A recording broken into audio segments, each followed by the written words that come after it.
Raise your hand if you've ever been in a situation that you thought you could never get through.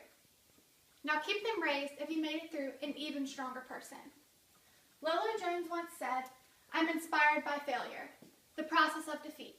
Picking yourself back up is the hardest thing in the world." For those of you who don't know, Lolo Jones is a very well-known athlete along with an LSU alumnus. She has faced many adversities and has had quite a journey.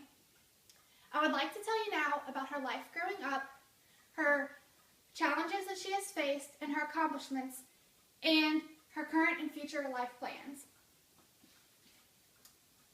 Lori Jones was born on August 5th, 1982, in Des Moines, Iowa. According to a documentary done on her by ESPN, Lolo was named Lori after her mother, but was given the nickname Lolo as a child, meaning Little Lori. Lolo has never been a stranger of hardship. Growing up, her father was in and out of jail, which made it hard for her mother to support Lolo and her 4 siblings. Sometimes they didn't even know where their dinner would come from, so Lolo's father taught her how to shoplift. According to an article done by Time magazine, Lolo said, and I quote, "My dad always said they'd never suspect me because who would look at a cute young girl?" Along with providing food, shelter was a difficulty too. Lolo's family moved around a lot, and she attended 8 different schools in 8 years. When Lolo started 3rd grade, her family moved into the basement of a Salvation Army church. According to an article done in the Business Insider, her and her siblings called it the dungeon. You can see in this picture the locker room style showers that they had to use. Despite all of this, Lolo's life started looking up. She began high school and she started running hurdles, where she realized she had quite a promising future.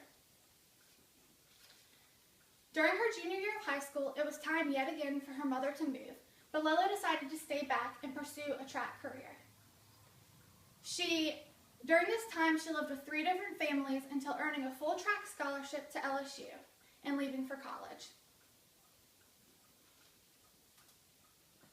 Lolo's first year in college was quite miserable, according to an article done in Time magazine, but you would never know by looking at her stats.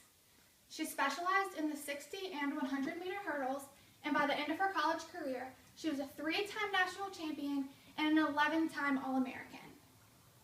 She is in the top 3 ranked at LSU in both the 60 and 100-meter hurdles. With such a great college career, her dreams of going to the Olympics were in reach. Unfortunately, she did not make the cut for the 2004 Olympic trials, but this didn't stop Lolo. She went on to finish her degree in economics and graduated in 2005. Now with school behind her, she could focus solely on training for the 2008 Olympic trials. In 2008, Lolo won the USA Indoor and Outdoor Championships, and she was headed to Beijing for the 2008 Olympics. After everything that she had hurdled in life, finally her dreams were coming true. She was competing in the 100-meter hurdles in the Olympics, and she was favored to win. Everything was fine when the race started. She was winning. Everything was fine until the second to last hurdle. Her leg came down a little too quickly. She clipped the hurdle and fell to the ground along with her hopes of a medal. After she finally got back up and crossed the finish line, she had fallen from 1st to 7th place.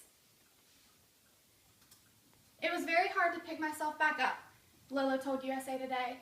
"Tomorrow's going to be harder, but what can you do but try again?" And that's exactly what Lolo did.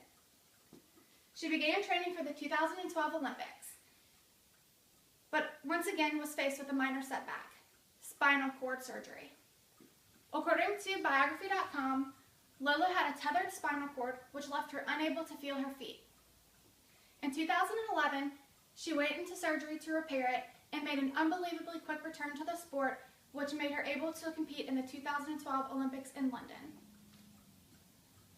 Once again, Lolo was competing in the 100-meter hurdles, and once again, she did not medal. She came in 4th by 1/10 of a second. 1/10 of a second. So close, but yet so far. After this, she decided to try something new.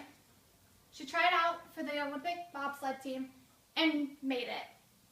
When talking about her first time in a sled on the Team USA website, she said, and I quote, "It felt like someone put me in a can and threw me off of Mount Everest." Shortly after, she competed in the 2014 Olympics, but once again, didn't medal.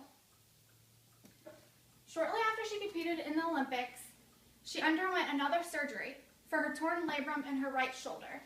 This left her unable to compete for quite some time. Now she is back training and has her eyes set on the 2016 Olympics in Rio, according to USA Today. In an article done by NBCSports.com, when asked if she's done with bobsledding, she said, "Absolutely not. We will have to keep our eyes open for her at the next Winter Olympics." Even after all the speed bumps that life has thrown at Lolo, she has been able to get back up and try even harder, having gained strength and experience every time. She has become within reach of her dreams, she has made a name for herself along the way, and she is still working hard to achieve them.